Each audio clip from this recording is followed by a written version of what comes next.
Bienvenue sur Allo Hypnose, je suis Laura, hypnothérapeute certifiée depuis 7 ans et j'ai plus de 6000 consultations à mon actif. Dans cette première saison du podcast, je vais t'aider à te libérer des régimes, à faire la paix avec ton corps et apaiser enfin ta relation avec la nourriture. Chaque semaine, je te partagerai des conseils pour explorer tes blocages, transformer ta perception de toi-même et te réconcilier avec qui tu es, dans l'amour et la sérénité. Bienvenue dans ta safe place. Hello, je suis ravie de te retrouver aujourd'hui dans l'épisode 9. On va voir ensemble 5 signes que tu souffres de troubles du comportement alimentaire. C'est un sujet assez tabou et je suis contente qu'on puisse en parler pour te sensibiliser, toi et peut-être tes proches également. On va voir les signes donc, les plus courants des TCA, donc troubles du comportement alimentaire, l'impact sur ta santé et à la fin, je vais vraiment t'encourager à demander de l'aide si tu souffres de ces TCA. Alors, ce qu'il faut savoir, c'est que donc les TCA, ça reste un sujet assez méconnu, assez tabou, je trouve. Pourtant, il y a un grand nombre de personnes qui en souffrent. Je pense que c'est essentiel de pouvoir en parler aujourd'hui et demain pour à la fois soutenir et sensibiliser celles et ceux qui en souffrent et aussi toutes les personnes qui peuvent accompagner. Je pense que plus on reste dans le silence, plus on va aggraver la situation et on va rester dans l'isolement. Ce qu'il faut savoir aussi, c'est que, contrairement aux idées reçues, les TCA, ça ne se limite pas à une apparence, à un poids, à un âge, à un genre, à un milieu social. Ça ne se résume pas non plus à des choix alimentaires. C'est bien plus que ça. Donc on va tout de suite voir les 5 signes les plus courants. Donc on a déjà les signes. On va voir dans le détail, mais déjà les signes physiques, on va voir les signes comportementaux, on va voir les signes émotionnels, relationnels et les signes d'urgence. Donc là, l'idée, c'est pas de te faire un cours, je suis pas trop podcast théorie cours, c'est plutôt une manière peut-être à travers ce podcast de te poser les questions, de faire le point, de voir s'il y a des points sur lesquels tu te sens concerné ou pas. Et si tu n'es pas du tout concerné et que tu as un doute sur une personne qui fait partie de ton entourage, peut-être que tu peux aussi t'interroger pour voir si si elle peut peut-être faire partie de ces troubles. Encore une fois, je tiens à prendre des précautions. Je ne fais pas de diagnostic à travers un podcast, c'est vraiment important. C'est juste que peut-être que des fois, on peut passer à côté. Donc, si ces signes te parlent, on le verra à la fin, et après, bien sûr, ça sera important que tu puisses aller voir un professionnel de santé pour t'accompagner. Mais pour pouvoir y aller, déjà, il faut peut-être en avoir conscience. Donc, cet épisode, il est là pour te sensibiliser, pour te faire prendre conscience si tu fais partie de ces femmes, de ces individus qui souffrent de TCA. Alors, on va aller du coup dans le premier signe qui est le signe physique. Donc les signes, ça peut être du coup une prise ou une perte de poids assez rapide. Elle peut être visible, mais elle n'est pas systématique. Parce que parfois, on peut venir aussi camoufler la prise ou la perte de poids avec des vêtements, soit amples, soit au contraire, on va avoir des vêtements plus petits pour cacher le fait qu'on a eu un changement. Donc en tout cas, c'est la fluctuation de poids. Ensuite, autre signe physique, ça va être la fatigue chronique. On peut du coup avoir une grande carence nutritionnelle et donc dû à des pratiques un peu extrêmes liées à des régimes par exemple, et donc il peut y avoir une grosse fatigue. Donc si tu vois autour de toi une personne qui a pris ou qui a perdu du poids, qui est très fatiguée et qui peut avoir aussi des problèmes digestifs, type ballonnement, douleur abdominale, troubles intestinaux fréquents, etc., ça fait partie des signes. Encore une fois, tu peux avoir ces signes-là et ne pas du tout faire partie des femmes, des personnes qui souffrent de TCA, mais c'est un des premiers signes. Ça peut te donner peut-être la puce à l'oreille pour continuer à t'explorer ou à aller observer la personne qui t'entoure. Ensuite, tu as donc les signes comportementaux. Alors là, les signes comportementaux, ça va être une personne ou toi du coup qui peut être obsédé par les calories. Donc, ça va être vraiment un contrôle permanent des portions. Ça va être, je te donne un exemple, je vais peser la quantité de mes pâtes. Je vais prendre, 30 grammes, pas plus. Je vais peut-être éviter aussi certains aliments que tu juges mauvais. Mais plus tu vas avoir un comportement d'évitement, plus tu vas en fait donner raison à ta croyance comme quoi cet aliment, effectivement, il est mauvais. Et donc, plus tu vas en avoir peur, plus tu vas chercher à l'éviter et moins du coup, tu vas être en paix avec ton alimentation. Donc, tu peux te poser ces questions. Est-ce que tu es obsédé par les calories? Est-ce que tu contrôles tes portions? Est-ce que tu évites certains aliments comme des fast-foods, du chocolat, comme des burgers, des pizzas, des chips, des pâtes même? Il y en a qui me disaient en individuel, j'ai une femme qui me disait mais moi même les pâtes c'était interdit pour moi et je m'étais interdit de manger des pâtes. Alors que pour moi, quand je mange des pâtes, je mange ça. Peu importe. En tout cas, c'est vraiment une obsession pour les calories. Ensuite, une personne peut avoir une peur intense de prendre du poids. Qu'elle soit en surpoids, en sous-poids ou en poids stable, peu importe en fait, cette personne, elle est en angoisse, j'ai envie de dire. Elle a peur que d'une chose, elle a cette peur intense, c'est de prendre du poids. Et donc du coup, cette peur, elle est dominée par des pensées quotidiennes. Elle a peur de manger, peur de prendre du poids, peur de devenir grosse, peur d'être moche, peur d'être rejetée, peur de voir des bourrelets, etc. La dernière chose que tu peux avoir dans les signes comportementaux, tu peux peut-être éviter du coup des repas sociaux, c'est-à-dire d'éviter des invitations, d'éviter peut-être de manger à l'extérieur. Donc tu préfères peut-être manger seul pour du coup choisir ce que tu veux, pour peut-être éviter de manger, peut-être de choisir ce que tu juges comme aliment sain, ou aussi pour ne pas comparer, c'est-à-dire comparer ce que tu manges et ce que les autres mangent. Peut-être que justement tu juges que tu manges trop et que tu n'as pas envie que la personne en face de toi se dise « Ah là là, mais qu'est-ce qu'elle mange ?»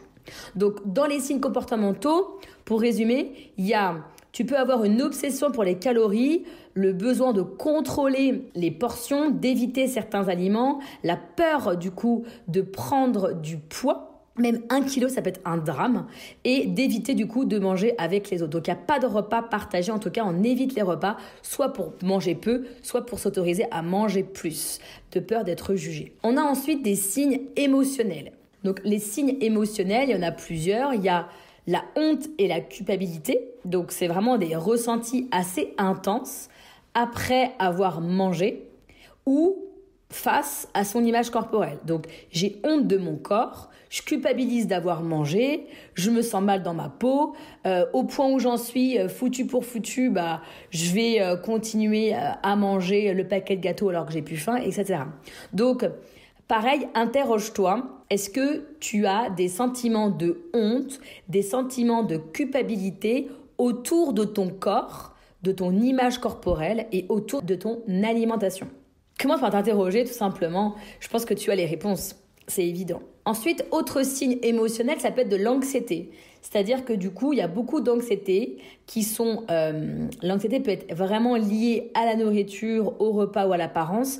Donc, tu peux ressentir cette anxiété-là dans ton corps. L'anxiété, c'est ressenti différemment en fonction de chaque personne, mais ça peut être peut-être...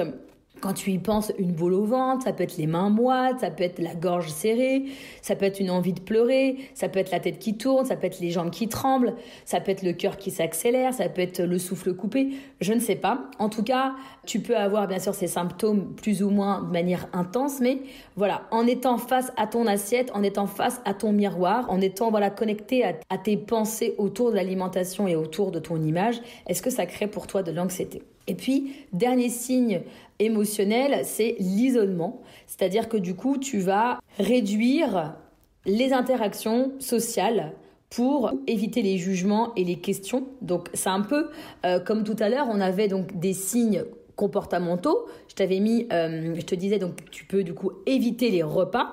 Et là, c'est vraiment, en plus de l'éviter, c'est que je ressens vraiment cette peur. J'évite pas le repas, pas le comportement de manger entre nous, mais j'évite en fait le fait d'avoir un risque de prendre des jugements ou d'avoir des questions qui seraient trop intrusives, ou je ne veux pas avoir de remarques. Je ne veux pas qu'on me dise « Ah, tu manges encore mais tu vas plus rentrer dans ta robe. » Ou « Oh, t'as pas faim, on dirait un petit moineau. » J'en sais rien. Ok ? Donc, prends le temps de mettre pause et de répondre à c'est pas des questions, mais prends le temps pour savoir si ces critères, tu les vis, si tu le ressens, si c'est présent aujourd'hui, si c'est un petit peu moins présent, si c'est de pire en pire, ok ? Il y a des signes aussi relationnels, donc c'est vraiment t'interroger ou observer autour de toi si c'est quelqu'un dans ton entourage où il y a un changement d'attitude. Souvent, quand on souffre de TCA, on peut être plus impatiente, plus irritable et on est en retrait. C'est un peu comme si on était dans une espèce de bulle, on a du mal à connecter avec les autres. Donc observe ça chez toi ou autour de toi si tu écoutes ce podcast pour une personne de ton entourage. Ensuite, un autre signe relationnel, c'est vraiment le focus excessif sur l'apparence. C'est-à-dire que tu peux avoir besoin constamment d'être validé ou dévalorisé. C'est-à-dire que tu vas chercher volontairement à valider le fait d'être mince. Est-ce que je suis belle? Est-ce que je suis mince? Est-ce que ça me va? Mais ça peut être aussi l'inverse. Regarde comment je suis grosse, regarde comment je suis moche, regarde comment je suis lourde, mais regarde, personne ne voudra de moi, etc. Donc, il y a un besoin constant de valider ou de se dévaloriser systématiquement. Donc, pareil, regarde si ça te concerne ou s'il y a quelqu'un autour de toi qui le fait. On va terminer par les derniers signes qui sont pour moi des signes d'urgence, qui ne sont vraiment pas à prendre à la légère. Encore une fois, c'est important d'en parler parce que c'est quelque chose souvent où on en a honte, mais il y a des signes de comportement extrêmes comme les vomissements provoqués, la surconsommation de laxatifs ou l'excès de sport.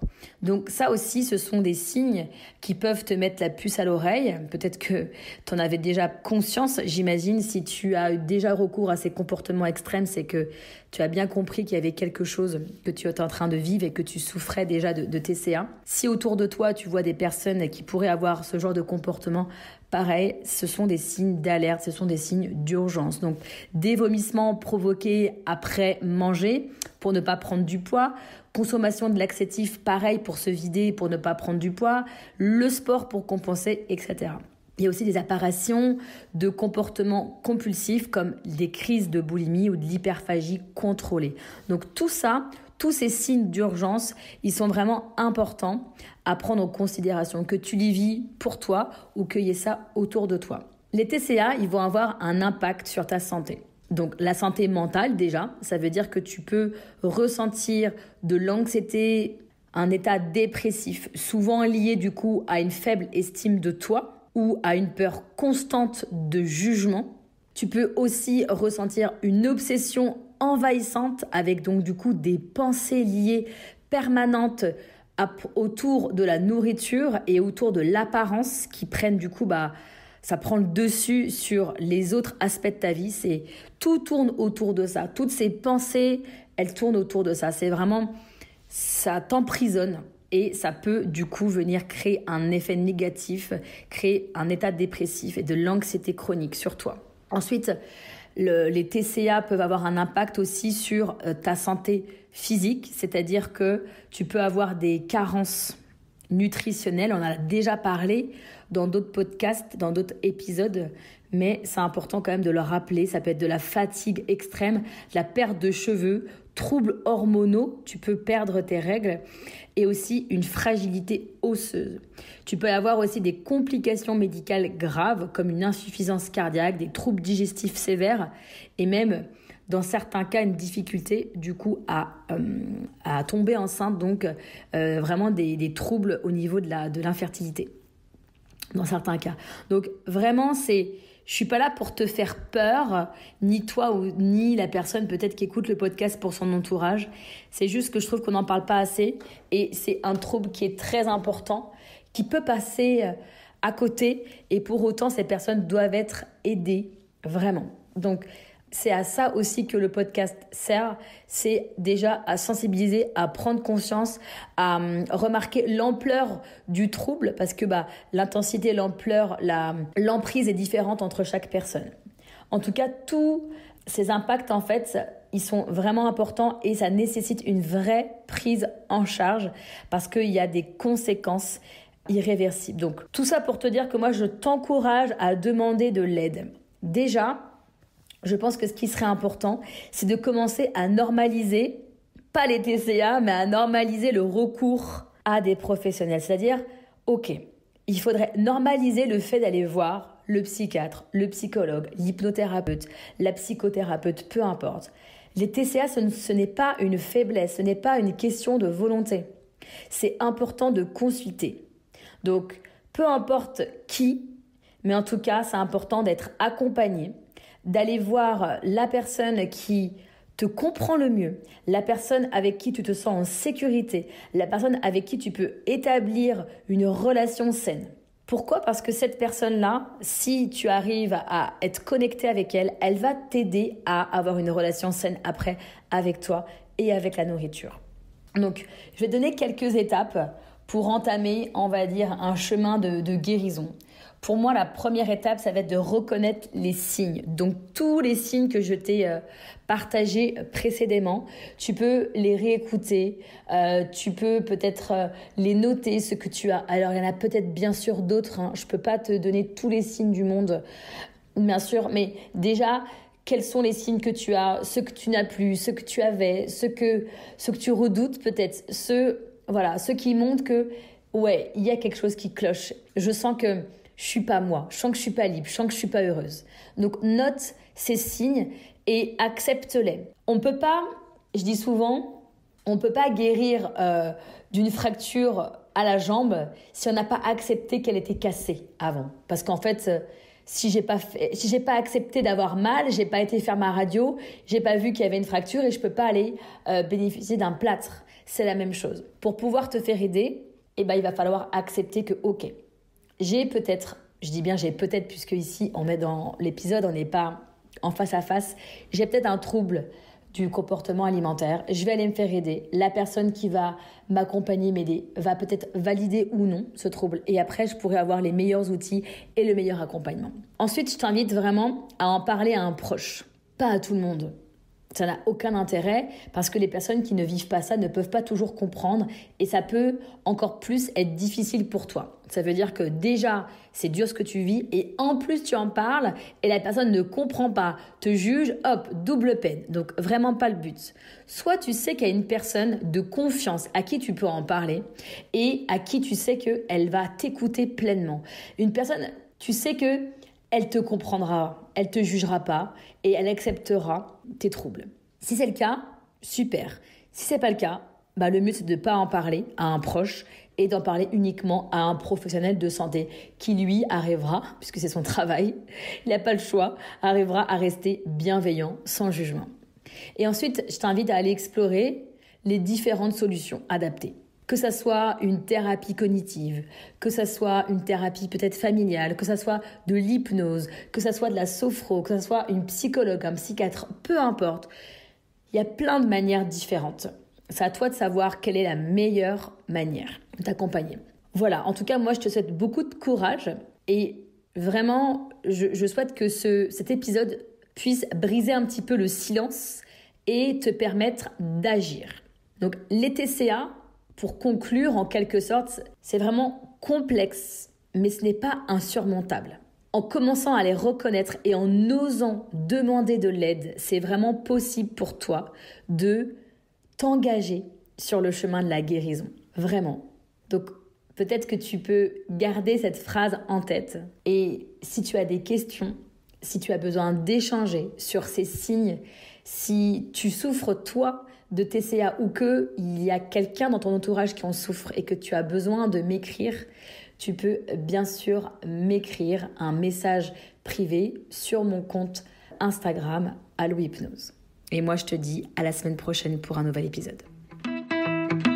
Merci d'avoir écouté cet épisode jusqu'au bout. S'il a été utile, n'hésite pas à le noter avec 5 étoiles sur Apple Podcast, à me laisser un avis et à t'abonner sur ta plateforme d'écoute préférée pour ne pas rater le prochain. Prends soin de toi. À bientôt.